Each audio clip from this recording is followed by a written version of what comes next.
어, 저는 일단 간증을 읽기 전 한마디만 하겠는데, 제가 처음에 간증을 작성할 때 마음은 그냥 잘 쓰겠다라는 마음뿐이었는데, 그때 성령님께서 한 생각만 주셨는데, 내가 잘 쓰기만 하면 그냥 잘 쓴 거밖에 안 되는 것 같아가지고 딱 주신 생각이, 내 간증을 듣고 한 영혼만 구원받으면 나는 만족한다, 이런 생각이어서 어, 성령님의 말씀대로 제 간증을 듣고 한 영혼만이라도 구원받길 원합니다. 간증 읽겠습니다. 믿기 전에 나는 하나님을 부인해 왔다. 하나님은 항상 나와 함께한다. 하나님이 살아있다. 나는 이 말이 아무런 의미가 없었다. 어른들이 말하는 하나님, 예수님은 궁금하지도 않았다. 어른들은 종교 생활을 하는 것처럼 보였다. 교회를 다니는 것은 엄마를 따라오는 것이었다. 엄마와 트러블이 생기기 싫어서 엄마 말에 순종하려고 교회를 다녔다. 그러고 나는 속으로 교회를 적대시했다. 나에게 친절하게 대해주시는 목사님, 사모님, 그리고 어른들까지 모두 적대시했다. 무언가를 시키면 시키는 대로 했으나 마음속으로는 온갖 불평불만을 다하고 교회를 적대시했다. 나는 이 적대심이 매우 컸었다. 교회를 위해 섬기는 엄마가 왜 섬기는지 의문이었고, 나는 내 생각이 옳고 엄마가 이상하다고 생각했다. 나는 이것이 죄라고 생각하지 않았다. 올해 나의 약속의 말씀은 마태복음 10장 32절, 33절 말씀이었다. 누구든지 사람 앞에서 나를 시인하면 나도 하늘에 계신 내 아버지 앞에서 저를 시인할 것이요, 누구든지 사람 앞에서 부인하면 나도 하늘에 계신 내 아버지께서 저를 부인하리라 라는 말씀이었다. 나는 이 말씀을 통해 예수님이 나를 부인할 것이라는 감정이 들었다. 하지만 그때 잠시일 뿐 바로 가방에 넣고 잊어버렸다. 말씀을 휴대폰 뒤에 붙여놓고 다녔지만 얼마 안 가 부끄러움에 가방에 넣어버렸다. 나는 하나님을 정말 부끄러워했었다. AD와 BC를 나누는 것이 예수님의 탄생이다, 이것도 말 못할 정도로 부끄러워하였다. 사람들 앞에서 저 교회 다녀요, 저 예수님 믿어요 라고 말하기가 부끄러웠다. 나는 예수님에 대한 믿음의 확신이 없었기 때문이다. 그 당시에 나에게는 잘못했습니다, 죄송합니다 였다. 결단이 1도 없었다. 왜냐하면 그 결단을 지킬 자신이 없어서였다. 그러니 나는 월화수목금토일 회개 기도가 똑같았다. 나는 이때 그냥 다시 회개하면 되지, 어차피 하나님이 용서하셨을 거야, 이런 생각이었다. 하지만 80%는 기도 자체를 하지 않았던 것 같다. 목사님이 말씀하신 마지막 시대, 나는 진짜 마지막일 때 믿어야 되겠다. 마지막이라는 징조가 있을 테니 진짜 마지막이 되면 믿어야겠다고 생각했다. 어차피 믿을 거면 지금은 내 맘대로 살고 나중에 믿자라는 생각이 들었다. 나는 많은 것을 몰랐다. 그 중에서 하나님의 은혜도 몰랐다.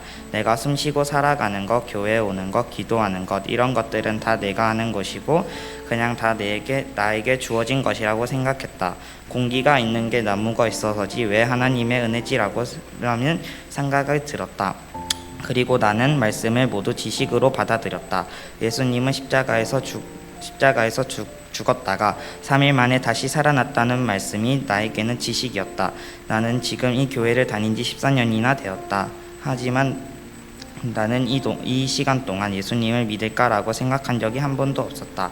안 믿어도 잘 사는데 굳이 힘들게 헌금해야 하고 기도해야 하나? 나에게 성경 지식이 있으니 심판대에 갔을 때 그때 회개해야겠다고 생각했다. 그러고 천국에 가면 되겠지라고 생각했다. 에베소서 4장 13절, 많은 것과 믿는 것이 하나가 되어야 한다. 이 말씀은 아주 유명한 말씀이다. 물론 나도 알고 있었다. 하지만 나는 믿지 않았다. 나에게는 아는 말씀이지만 믿음은 어른들처럼 어른이 되면 생기겠지라고 생각했다. 나는 침례를 한 번도 생각하지 않은 것은 아니다. 예전부터 엄마와 아빠가 침례를 받을 확신이 있냐 물어도 보았고, 침례 받는 사람들을 보고 나도 침례를 받을까 생각도 했지만 내가 진짜 믿는다는 확신이 없었기에 받을 자신이 생기지 않았다. 나에게 신앙 고백은 없었다. 나는 내가 안 믿는다는 것을 알고 있었다. 그럼에도 불구하고 믿는다 하고 다녔다. 나는 믿지도 않는데 성경이 내 귀에 들어올 리가 없고, 엄마와 나누는 성경 얘기는 듣기 싫고 거부하게 되었다. 그런데 어느 날 교회에서 형아를 위해 기도하는 사람들이 눈에 보였다. 그 순간 묘한 기분이 들었다. 저 사람들이 믿는 하나님은 누구지? 라는 생각이 갑자기 스쳤다. 내가 알고 있는 하나님과 저 사람들이 믿고 있는 하나님은 다르다. 내가 잘못 믿고 있었다라는 생각이 떠올랐다. 처음으로 하나님이 궁금해왔다. 나도 믿고 싶다라는 생각이 크게 드는 순간이었다. 그래서 믿으려고 노력했지만 믿어지지 않았다. 왜냐하면 내가 주인 된 채로 믿으려고 하니까 믿어지지 않았다. 이것을 끊으려면 나의 옛사람이 죽었다는 것을 믿어야 한다. 하지만 나는 옛사람 자체를 믿지 않았다. 불교도 아니고 한생도 아닌데 옛사람이 왜 있냐 이런 생각이었다. 그 동시에 성경에 있는 내용은 사실과 너무 맞지 않다고 생각했다. 성경책은 오래전에 쓰인 누군가의 소설책이라고 생각했다. 나는 다시 원점으로 돌아왔다.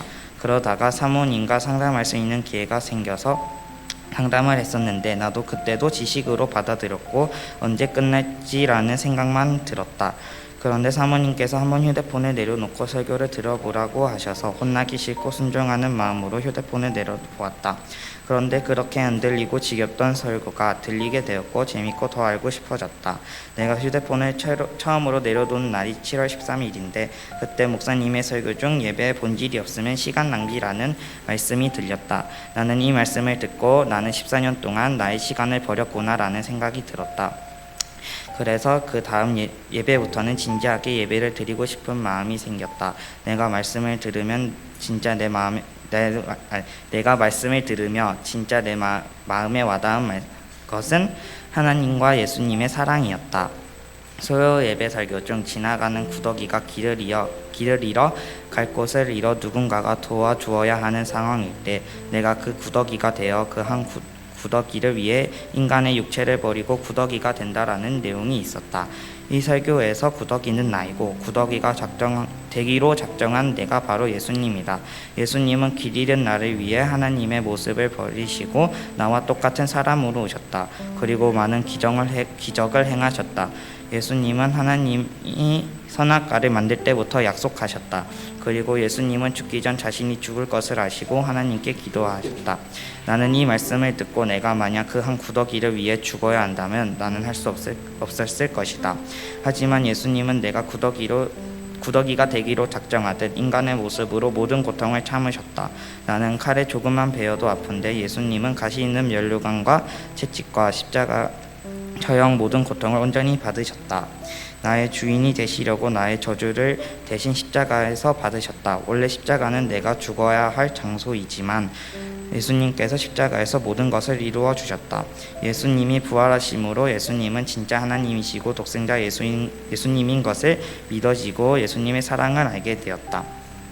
나는 예전에 CCM을 연주하며 여러 곡을 많이 연주했었는데 그 중에 그 사랑이라는 찬양이 생각났다. 이 곡의 후렴 부분에서는 죽음도 생명도 천사도 하늘의 어떤 권세도 끊을 수 없는 영원한 사랑이 예수님의 사랑이라는 것을 알려주었다.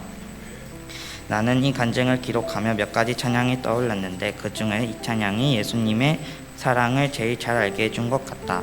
구더기의 비유를 통해 나는 예수님의 사랑을 완전히 알게 되었다. 믿고 난 후 예배를 드리고 싶은 마음이 계속 생겨났다. 핸드폰 게임, 즉 세상의 것이 재미가 없어졌고 말씀이 들리기 시작했다. 말씀을 필사하게 되었고 새벽 기도를 나가게 되었다. 내가 새벽 기도를 매일 드릴 수 있었던 것은 내가 하루라도 잠 때문에 예배를 하기 싫다 생각하면 마귀가 이 생각을 계속 넣어줄 것이라는 마음을 성령님께서 주셨다. 그리고 나서 세상에서 제일 쉬운 것은 하나님께서 이루어 놓으신 것을 믿는 것이라는 생각이 들었다. 잠자는 것, 밥 먹는 것, 공부하는 것도 나의 노력이 필요하다. 모든 노력은 많이 할수록 힘이 든다. 하지만 예수님을 믿는 것은 나의 노력 없이 예수님이 이루어 놓으신 것을 믿기만 하면 되는 가장 쉬운 일이라는 것을 깨달았다. 나는 하나님의 은혜로 살고 하나님의 은혜 가운데 이 자리에 있음을 믿습니다. 하나님이 나의 주인이심을 믿습니다. 내가 하나님을 찾은 것이 아닌 하나님이 나에게 찾아와 주심을 믿습니다. 나의 옛사람은 죽고 예수님과 함께 살아갈 것을 고백합니다. 이상입니다.